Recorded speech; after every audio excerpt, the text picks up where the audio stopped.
શ્રી કેશવ કેળવણી ટ્રસ્ટ સંચાલિત શ્રી સરસ્વતી વિદ્યા મંદિર મહેમદાવાદથી હું ડૉક્ટર નીરવ શાહ આજે આપણે ધોરણ 10ના વર્ષ 19-20ના વિજ્ઞાનના પ્રકરણ 1 રાસાયણિક પ્રક્રિયાઓ અને સમીકરણો, જેને આપણે અંગ્રેજીમાં કહીશું કેમિકલ રિએક્શન્સ એન્ડ ઇક્વેશન્સ.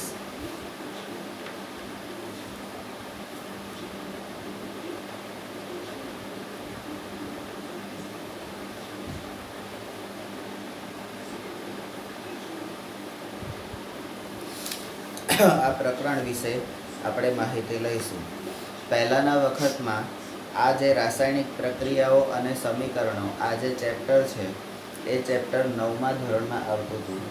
એ 9મા ધોરણનું હવે 10મામાં આવ્યું. અમે જ્યારે ભણતા હતા ત્યારે 11-12માં આવતું હતું, બરાબર. હવે અત્યારે તમારે ભણવાનું છે તો એમાં પ્રકરણ 1 રાસાયણિક પ્રક્રિયાઓ અને સમીકરણો. રાસાયણિક એટલે આપણને ખબર બધાને છે કે રાસાયણિક એટલે રસાયણોને લગતું.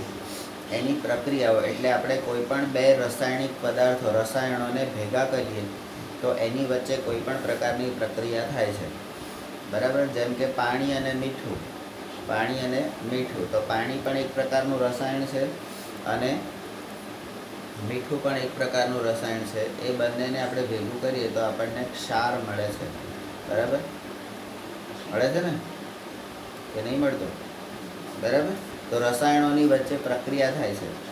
કેટલાક રસાયણોની વચ્ચે પ્રક્રિયા કરવા માટે તમારે કોઈ મહેનત કરવી પડતી નથી, પ્રક્રિયા એમનેમ થઈ જાય છે, બરાબર. કેટલાક રસાયણોની વચ્ચે પ્રક્રિયા કરવા માટે તમારે બીજું કંઈક કરવું પડે છે, એટલે કાં એને હલાવવું પડે છે, કાં એને ગરમ કરવું પડે છે, બરાબર, ઉકાળવું પડે છે, આવું કંઈ કરવું પડે છે. કેટલીક વખત ગરમ કર્યા પછી પણ રાસાયણિક પ્રક્રિયાઓ થતી નથી. એવા સંજોગોમાં તમારે એ રાસાયણિક પ્રક્રિયાને ઝડપી બનાવવા માટે અથવા તો રાસાયણિક પ્રક્રિયા થાય એના માટે ઉદ્દીપક એટલે વધારાનું તત્વ આપણે અંદર ઉમેરવું પડે છે. તો આ રીતે રાસાયણિક પ્રક્રિયાઓ થાય છે. ત્યાર પછી રાસાયણિક સમીકરણો. આપણે બધાને ખબર છે, આપણે 9મા ધોરણમાં ભણી ગયા છે કે બે રાસાયણિક પ્રક્રિયાઓ જે હોય છે, બરાબર, 8મા ધોરણથી ભણી ગયા છે. તો આ બાજુ જેટલા અણુઓ હોય, કોઈ પણ તત્વના જેટલા અણુ આ બાજુ હોય એટલા ને એટલા જ આ બાજુ થવા જોઈએ, બરાબર. આ બાજુ 2NaCl હોય તો આ બાજુ પણ NaCl2 એટલે 2NaCl થવા, એટલે 2Na + 2Cl એવી રીતે થવા જોઈએ. આ રાસાયણિક પ્રક્રિયા એટલે એના સમીકરણો છે અને સમીકરણોનું સંતુલન એ જરૂરી છે, બરાબર. તો રાસાયણિક પ્રક્રિયાઓ અને સમીકરણો, કેમિકલ રિએક્શન્સ એન્ડ ઇક્વેશન્સ, આ પ્રકરણમાં આપણે આ રીતે ભણવા, એટલે તમને અંદાજ આવી ગયો કે ભાઈ આ પ્રકરણમાં આપણે શું ભણવાનું છે. આ રાસાયણિક પ્રક્રિયાઓ જુદા જુદા પ્રકારની છે, એ પણ આપણે 9મા ધોરણમાં, 8મા ધોરણમાં અને નાના ધોરણોમાં ભણી ગયા છે કે જુદા જુદા પ્રકારની રાસાયણિક પ્રક્રિયાઓ છે, બરાબર. એમાં આપણને ખબર છે કે એક ઓક્સિડેશન પ્રક્રિયા ભણતા હતા, આપણે એક રિડક્શન પ્રક્રિયા ભણતા હતા અને ત્રીજી રેડોક્સ પ્રક્રિયા ભણતા હતા, બરાબર. આ બધી વસ્તુ આપણે ભણી ગયા છે. હવે આપણે બીજું કંઈક એની અંદર વધારાનું ઉમેરવાનું છે, તો એક પ્રક્રિયા આવશે વિસ્થાપન પ્રક્રિયા, બરાબર. તો એવી રીતે આપણે આગળ વધવાનું છે. એટલે રાસાયણિક પ્રક્રિયા અને સમીકરણના ચેપ્ટરમાં આપણે શું ભણવાનું છે એ આપણને ખબર હોવી જોઈએ. અહીંયા એક વૈજ્ઞાનિક છે, Martin H Fisher. Martin H Fisher એમણે એવું કીધું છે કે facts are not science. Facts are not science as the dictionary is not literature. એટલે એનો મતલબ શું? તો કે ફેક્ટ્સ એટલે હકીકતો, આર નોટ સાયન્સ. હકીકતો જે છે એ વિજ્ઞાન નથી, કારણ કે જે તમને હકીકતમાં દેખાય છે એ વિજ્ઞાન નથી, એવું કહે છે. As the dictionary is not literature. આપણે જે ડિક્શનરી વાપરીએ છીએ એ કોઈ સાહિત્ય નથી, બરાબર. તો આના પરથી શું કહેવા માંગે છે કે તમને જે દેખાય છે વાસ્તવમાં એ હોતું નથી, અને જે નથી દેખાતું એ ઘણી વખત કામ કરતું હોય છે. બરાબર. તમે જેને આપણે એમ કહીએ કે ભાઈ આ બુકની અંદર આપણને બધું જ મળે છે, તો ઘણી વખત આપણને બુકની અંદર બધું મળતું નથી. આપણે આપણી આસપાસ પણ નજર કરવી પડે છે, અને આસપાસથી બુકને લગતું કંઈક મળી જાય છે. આ બુકની અંદર જે આપેલું છે એને લગતું કંઈ મળી જાય છે. આ રીતની આ ભાઈ વાત કરે છે. તો આપણે કોઈ પણ પ્રકરણ ભણીએ છીએ તો એ પ્રકરણમાં સૌથી પહેલાં આપણે શું કરીએ છીએ, તો આ પ્રકરણમાં તમે શું શીખ્યા, એટલે તમારે શું શીખવાનું છે એ વસ્તુ આપણે અહીંયા જોઈ લઈએ છીએ. તો અહીંયા નંબર 1, સંપૂર્ણ રાસાયણિક સમીકરણ. એટલે અહીંયા રાસાયણિક સમીકરણની વાત છે. તો સંપૂર્ણ રાસાયણિક સમીકરણ એટલે શું? તો એમાં પ્રક્રિયકો, નિપજો અને તેઓની ભૌતિક અવસ્થા, પ્રક્રિયકો, નિપજો અને તેઓની ભૌતિક અવસ્થાઓને પ્રતિકાત્મક રીતે રજૂ કરે છે. કોઈ પણ રાસાયણિક સમીકરણ ક્યારે બને? તો એમાં બે તત્વો જે એરોની ડાબી બાજુ હોય છે જેને આપણે પ્રક્રિયકો કહીએ છીએ, અને એરોની જમણી બાજુ જે હોય છે એને આપણે નિપજ કહીએ છીએ. એટલે આ બે વસ્તુ ભેગી થઈ, આ પ્રક્રિયા થઈ અને આ નિપજ બને છે. આ રીતનું આપણું સમીકરણ હોય છે. પણ અહીંયા ઘણી વખત એવું થાય કે આપણે આ બાજુ પાણી નાખ્યું હોય અને એ પાણીનું આ બાજુ નિપજ તરીકે વરાળ થઈ જાય, તો પ્રક્રિયકોની ભૌતિક અવસ્થાઓની અંદર બદલાવ થાય છે, ફેરફાર થાય છે. આ બધાની રજૂઆત કરતું જે એક સમીકરણ હોય છે એને આપણે સંપૂર્ણ રાસાયણિક સમીકરણ કહીએ છીએ. નંબર 2, રાસાયણિક સમીકરણ એ સંતુલિત હોય છે. બરાબર. રાસાયણિક સમીકરણ કેવું હોય છે? સંતુલિત હોય છે. એટલે મેં કીધું એ પ્રમાણે કે આ બાજુ જેટલા અણુ છે એટલા જ અણુ નિપજમાં, એટલે પ્રક્રિયકમાં જેટલા તત્વના અણુ છે એટલા જ અણુ નિપજમાં પણ થવા જોઈએ. ના થતા હોય તો એને ગુણ્યા ભાગ્યા કરવાના, ગુણાકાર ભાગાકાર કરવાના. બરાબર. આ સંતુલિત અવસ્થાના કારણે શું થાય છે? તો કે સંતુલિત હોય છે જેથી રાસાયણિક સમીકરણમાં ભાગ લેતા દરેક પ્રકારના પરમાણુની સંખ્યા, મેં કીધું એ પ્રમાણે, એ સમીકરણની પ્રક્રિયક તેમજ નિપજ તરફ સમાન હોય છે. આ બાજુ પણ પરમાણુની સંખ્યા અને આ બાજુ પણ પરમાણુની સંખ્યા બંને સરખી હોય છે, અને સરખી હોય તો જ એ સંતુલિત કહેવાય. આપણે પેલા વાંદરાભાઈની વાર્તા જેવું નહીં કે ભાઈ બે બિલાડીઓ ઝઘડી અને વાંદરાભાઈ એના બે ભાગ કરવાયા, એણે ત્રાજવામાં બે ટુકડા કરીને મૂક્યા, જે બાજુ વધારે થાય એ બાજુ બચકું ભરે, ફરી આ બાજુ વધારે થાય આ બાજુ. આપણે એવું કરવાનું નથી. રાસાયણિક પ્રક્રિયા ત્યારે જ શક્ય બને છે કે જ્યારે બંને વસ્તુ સંતુલિત અવસ્થામાં હોય, તો જ એ વ્યવસ્થિત રાસાયણિક પ્રક્રિયા થાય, નહીં તો થતી નથી. નંબર 3, હવે જે પ્રક્રિયાઓ જે છે, આપણે ઓક્સિડેશન રિડક્શન નહીં જોયું, તો એની અંદર અહીંયા સંયોગીકરણ પ્રક્રિયા. તો સંયોગીકરણ પ્રક્રિયામાં શું થાય છે? તો બે તત્વો, જુદા જુદા તત્વો જેને આપણે પ્રક્રિયકો કહીએ છીએ, એ ભેગા થઈને આ બાજુ કંઈક ત્રીજું તત્વ બને છે. બરાબર. તો એ સંયોગીકરણની પ્રક્રિયામાં બે કે તેથી વધુ પદાર્થો સંયોજાઈ અને નવો પદાર્થ બનાવે છે. આ પણ આપણને ખબર છે. નંબર 4, હવે બીજી પ્રક્રિયા હોય વિઘટન પ્રક્રિયાઓ. બરાબર. હવે સંયોગીકરણ પ્રક્રિયા એટલે ભેગા કરવું, સંયોગીકરણ કરવું એટલે ભેગા કરવું, અને વિઘટન પ્રક્રિયા એટલે છૂટા કરવું. આપણે ઘણી વખત ગ્રુપનું વિઘટન કરીએ છીએ કે આપણે એક ગ્રુપ બનાવ્યું હોય, ગ્રુપ ઘણું સારું ચાલતું હોય, પછી અંદર ડખા થાય એટલે આપણે એ ગ્રુપનું વિસર્જન કરી દઈએ અથવા વિઘટન કરી દઈએ. બરાબર. એ વિઘટન થવું એટલે શું? તો છૂટા પાડી દેવું. શું કરવું? છૂટા પાડી. તો વિઘટન પ્રક્રિયા એ સંયોગીકરણ પ્રક્રિયા કરતાં વિરુદ્ધ ઘટના છે, અને આ વિઘટન પ્રક્રિયામાં કોઈ એક પદાર્થનું વિઘટન થઈ બે કે તેથી વધુ પદાર્થો મળે છે. અહીંયા નવો બે કે તેથી વધુ પદાર્થો સંયોજાઈને નવો પદાર્થ બને છે. તો આ નવો પદાર્થ જો આગળ આવી જાય તો એ નવા પદાર્થનું વિઘટન થઈ અને 2 કે વધારે તત્વો મળે છે. આ વસ્તુ એનાથી વિરોધ, એટલે સંયોગીકરણ અને પ્રક્રિયા અને વિઘટન પ્રક્રિયા એ બંને એકબીજાની વિરુદ્ધની પ્રક્રિયાઓ છે. આવું આપણને અત્યારે સામાન્ય ખબર પડે. અંદર શું છે એ આપણે જોઈશું એટલે ખબર પડશે. નંબર 5, જે પ્રક્રિયાઓમાં નિપજોની સાથે ઉષ્મા ઉત્પન્ન થાય છે. હવે આ ઉષ્મા જે છે, ઉષ્મા એટલે કોણ? ગરમી. ઉષ્મા એટલે કોણ? ગરમી. બરાબર. અને ગરમી, આ ઉષ્માને આપણે શું કહીએ છીએ? શક્તિ. બોલો, ગરમી લાગે તો કે શક્તિ ઉત્પન્ન થઈ. અને આપણને અહીંયા ગરમી લાગે, હમણાં સહેજવાર પંખો બંધ કરીએ તો બધાની અંદર ઉષ્મા ઉત્પન્ન થાય ને બધાની આંખો મારી સામે આમ કાતરિયા ખાય કે આ જો અમને ગરમીમાં મારી નાખે છે. અને આજુબાજુ એકબીજાની ઈશારા ચાલુ થઈ જાય. બરાબર. તો ગરમી, તો જે પ્રક્રિયામાં ઉષ્મા ઉત્પન્ન થાય છે એટલે નવી ઉર્જા ઉત્પન્ન થાય છે એ પ્રક્રિયાને ઉષ્માક્ષેપક પ્રક્રિયાઓ કહે છે.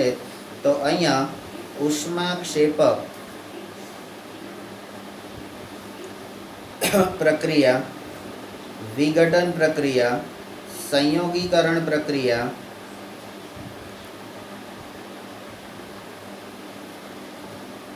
અને સમીકરણ.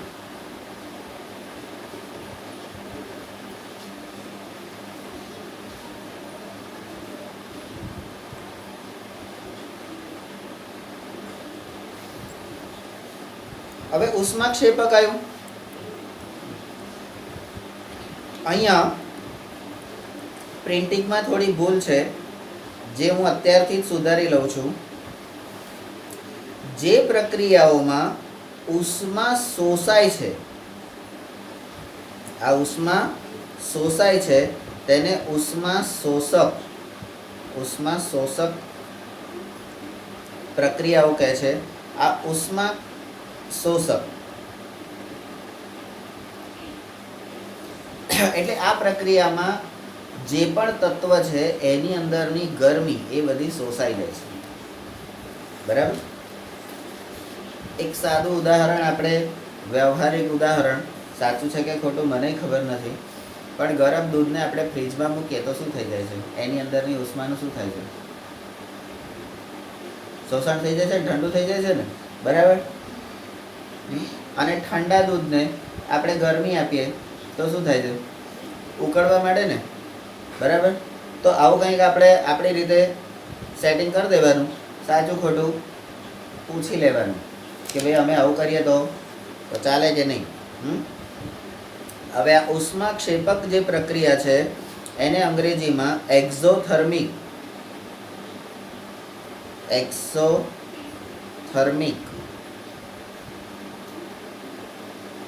પ્રક્રિયા કહે છે અને ઉષ્મા શોષકને એન્ડોથર્મિક પ્રક્રિયાઓ કહેવામાં આવે છે.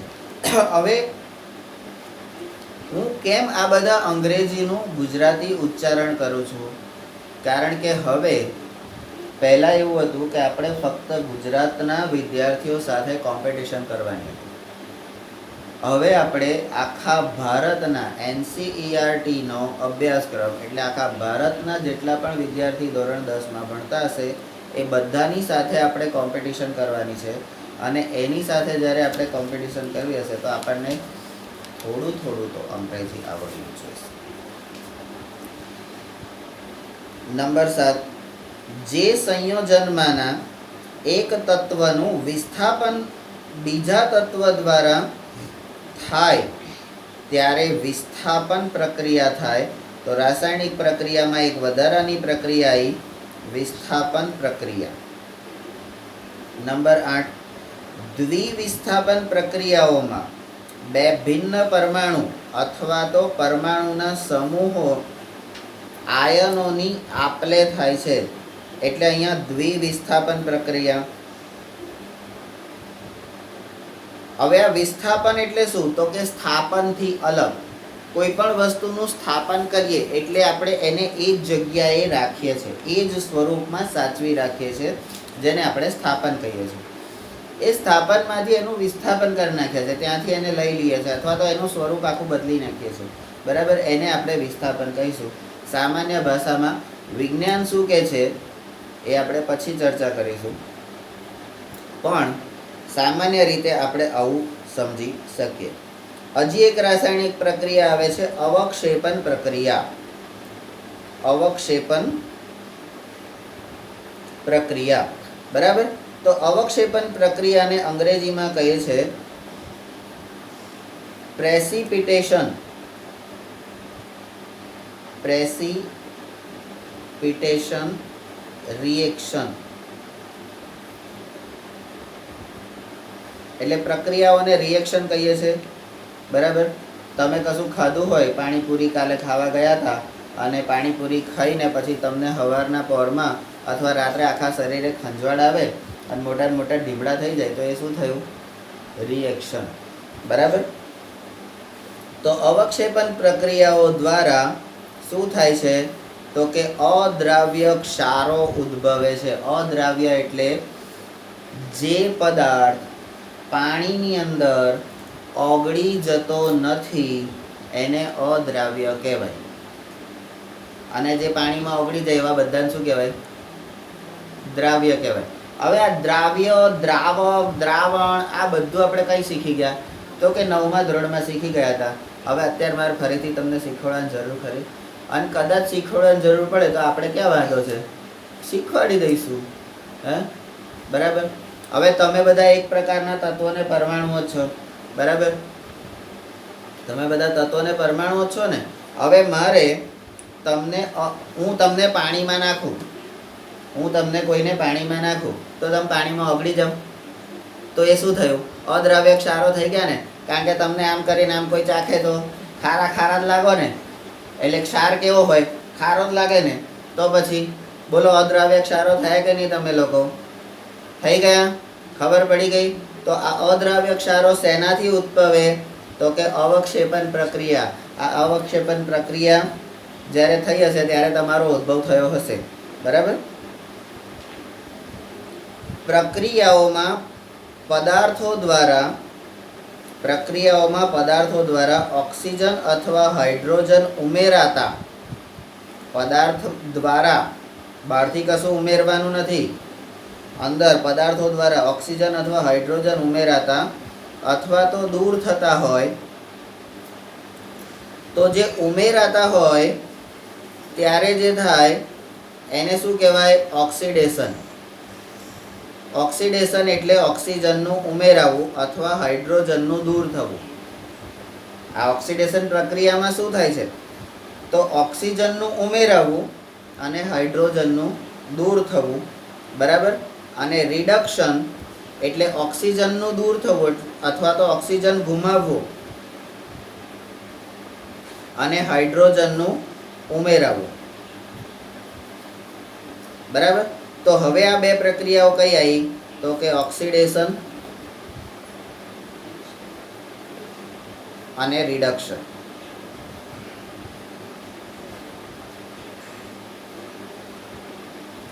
તો અહીંયા આપણે ટોટલ કેટલી રાસાયણિક પ્રક્રિયાઓ ભણવાની છે? તો કે સંયોગીકરણ, વિઘટન, ઉષ્માક્ષેપક, ઉષ્માશોષક, વિસ્થાપન, દ્વિવિસ્થાપન, અવક્ષેપન, ઓક્સિડેશન અને રિડક્શન. 1 2 3 4 5 6 7 8 અને 9 પ્રક્રિયાઓ ભણવાની છે. આવું આ પ્રકરણના સારમાં આપણને કહે છે કે આપણે આટલી પ્રક્રિયાઓ ભણવાની છે અને સંપૂર્ણ રાસાયણિક સમીકરણ અને એ પણ કેવું? સંતુલિત. બરાબર. એવા સમીકરણની આપણે માહિતી લેવાની છે. તો હવે આપણું ઓરિજિનલ પ્રકરણ આપણે અહીંયા શરૂ કરીએ છીએ. બરાબર. તો આપણે આપણા સ્ટાન્ડર્ડ નિયમ પ્રમાણે દરેક વાક્યને પહેલાં તો નંબરિંગ કરી દઈશું. બરાબર. અને ત્યાર પછી એ વાક્યમાંથી આપણને શું મળે છે, એટલે એનો મુદ્દો અથવા તો આપણી સમજ પ્રમાણે એને પોઈન્ટ આપણે બહાર કાઢીશું. તો ધોરણ 10 વિજ્ઞાન પ્રકરણ 1 રાસાયણિક પ્રક્રિયાઓ અને સમીકરણો. તમારા રોજિંદા જીવનની નીચે દર્શાવેલ પરિસ્થિતિઓને ધ્યાનમાં લો. આપણા જીવનમાં રોજે રોજ આવી પરિસ્થિતિનું નિર્માણ થતું હોય છે, એને ખાલી ધ્યાનમાં લેવાની છે અને વિચારો કે શું થાય છે.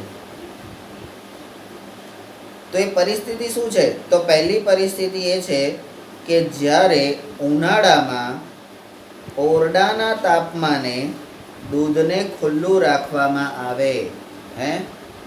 દૂધ આપણે ગરમ કરીને તપેલીમાં મૂકેલું હોય, ઉપર ઢાંકણું ઢાંકેલું હોય, છતાં ઉનાળામાં એને જો ફ્રીજમાં મૂકવામાં ના આવે તો ઓરડાના તાપમાને દૂધને શું થઈ જાય છે? તો કે દૂધ બગડી જાય છે. શું થાય છે? દૂધ બગડી જાય છે. અને આપણા પાછા મમ્મી ને બહેનોના બધા શું કહે ખબર? આજે તો 1 લીટર દૂધ ફાટી ગયું. બોલો, હવે દૂધ કોઈ દાડો ફાટી જાય ખરું? શું? હા, કેવી રીતે ફાટી જાય? દૂધ ફાટી જાય છે?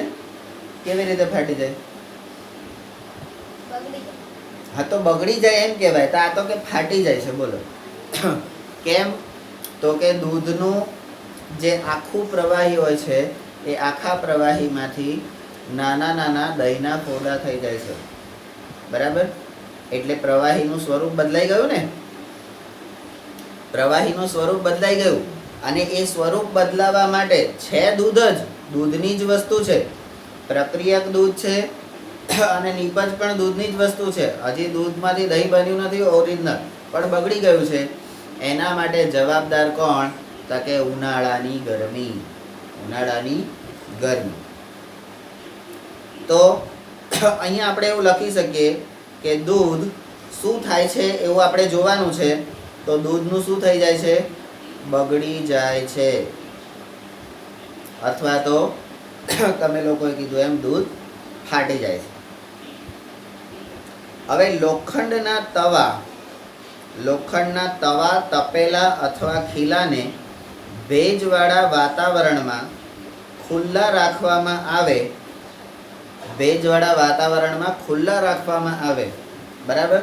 તમે ખીલીઓ, તવા, તપેલા, તબેથા એ બધા જે લોખંડના બનેલા હોય, એને તમે વરસાદ અથવા તો ભેજવાળા વાતાવરણમાં ખુલ્લા મૂકી દો તો એની પર શું થઈ જાય છે? કાટ લાગી જાય છે. કાટ લાગે છે. બરાબર? બિચારો કાળો હોય તો કેસરી થઈ જાય. કાળો હોય તો કેસરી થઈ જાય, રંગ બદલાઈ જાય. હા, હવે ગરમીમાં લોકો લાલ થઈ જાય અથવા કેસરી થઈ જાય એ તો ખબર હતી, પણ આ તો ભેજવાળા વાતાવરણમાં, ઠંડકવાળા વાતાવરણમાં ભાઈ લાલ થઈ જાય. બરાબર?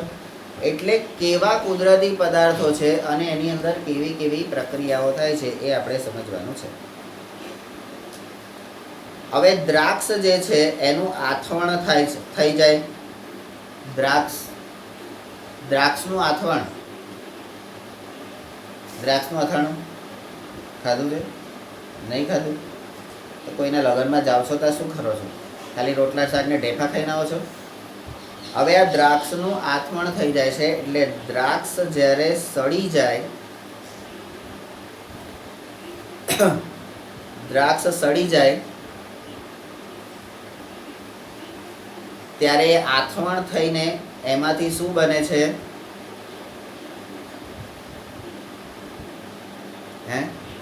જે તમે બધા હોંશે હોંશે પીવો છો, વાઇન. અને એવું વિજ્ઞાન કહે છે, એટલે સાચું છે કે લીલી દ્રાક્ષને સડાઈ દેવામાં આવે, એકદમ બગડી જાય ત્યાં સુધી એની, એટલે સડવાની એની અંદર પ્રોસેસ કરવામાં આવે અને એના પછી એની અંદરથી પ્રવાહી કાઢવામાં આવે. એટલે તમારું વ્હાઈટ વાઇન, સફેદ વાઇન જે કહેવાય એ એમાંથી બને. અને કાળી દ્રાક્ષ હોય એમાંથી રેડ વાઇન બને. અને આપણને બધાને ખબર છે કે આ વાઇનના જુદા જુદા પ્રકારો છે. તો ગોળને સડાવવામાં આવે, જે પણ વસ્તુને સડાઈને બગાડીને ગંદા કરીને પછી એની અંદરથી પાછું ચોખ્ખું પાણી અંદરથી કાઢવામાં આવે, એ બધું તમે લોકો હોંશે હોંશે વાપરતા હોય છે. બરાબર, બધા કંઈ પીતા હોય એવું ના હોય, કોઈક માલિશય કરતું હોય. બરાબર.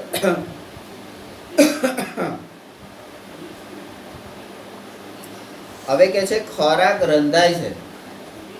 આપણે કાચું શાક સમાર્યું, એની અંદર થોડું પાણી નાખ્યું, હા, અને નીચેથી સગડી ચાલુ કરી, તો એક શાકનું શું થઈ જશે? બફાઈ જશે. બફાઈ જાય ને, એટલે રંધાઈ જાય. ખીચડી, પેલો ચકલી લાવી દાળનો દાણો ને ચકલો લાવ્યો ચોખાનો દાણો, હે, બે જણે ભેગા થઈને ખીચડી બનાવી, હે, અને પછી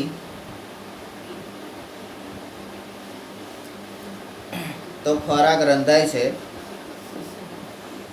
આપણું શરીર ખોરાકનું પાચન કરે છે. આપણા શરીરની અંદર કેટલી બધી રાસાયણિક પ્રક્રિયાઓ થાય છે. આપણે જે ભાખરીના ડૂચા, શાકના ડૂચા, દાળ ભાતના કોળિયા, પેલા વડાપાઉંના ડૂચા, બર્ગર, દાબેલી, પાણીપુરીના ઠોસી ભરેલા પેલા પથરા, બરાબર, આ બધું અંદર આપણે નાખીએ છીએ, હે, તો એ બધાનું શું થઈ જાય છે? પાચન થાય છે. આ પણ રાસાયણિક પ્રક્રિયા છે. આજ સુધી ક્યારે એવું જોયું જેવું નાખ્યું એવું બહાર નીકળ્યું?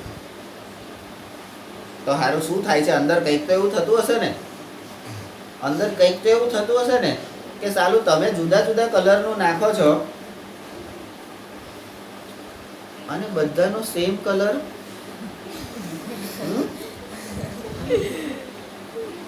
અને અંદર નાખ્યા પછી, અહીંથી અંદર નાખ્યા પછી તમારે કશું કરવું પડે છે? હે, કે ભાઈ વલોવાય છે હોજરીમાં, તો કે આમ આમ કરો એટલે વલોવાય, એવું તમારે કરવું પડે? હે, અંદરથી શોષાય છે, તો કે લાવો સક્શન પંપ લાવો, અંદરથી બધું શોષી લો, એવું તમારે કરવું પડે? હા, અંદર બીજા રસ ઉમેરો, તો કે હેડો અંદરથી અહીં ઇન્જેક્શન મારો, અહીં ઇન્જેક્શન મારો, બધા રસ અંદર ઉમેરો. આપણે કશું કરવું પડે? તો આ બધું શરીરની અંદર, એટલે પાચન થાય છે, એ પણ પ્રક્રિયા છે. પછી કે છે આપણે શ્વાસ લઈએ છીએ, તો આપણે શ્વાસ લઈએ છીએ એ પણ એક રાસાયણિક પ્રક્રિયા છે. કારણ કે એની અંદર ઓક્સિજનનું ઉમેરાવું અને કાર્બન ડાયોક્સાઇડનું બહાર નીકળવું. તો ઓક્સિજન શું છે? રસાયણ છે. કાર્બન ડાયોક્સાઇડ શું છે? રસાયણ છે. એટલે આપણે બધા રસાયણોથી ઘેરાયેલા લોકો છે. ચારે બાજુ સહેજ નજર કરો તો તમને દરેક પ્રકારના રાસાયણિક તત્વો જોવા મળશે. બરાબર, બંધ કરો અને માલા દીદીને ફોન કરો.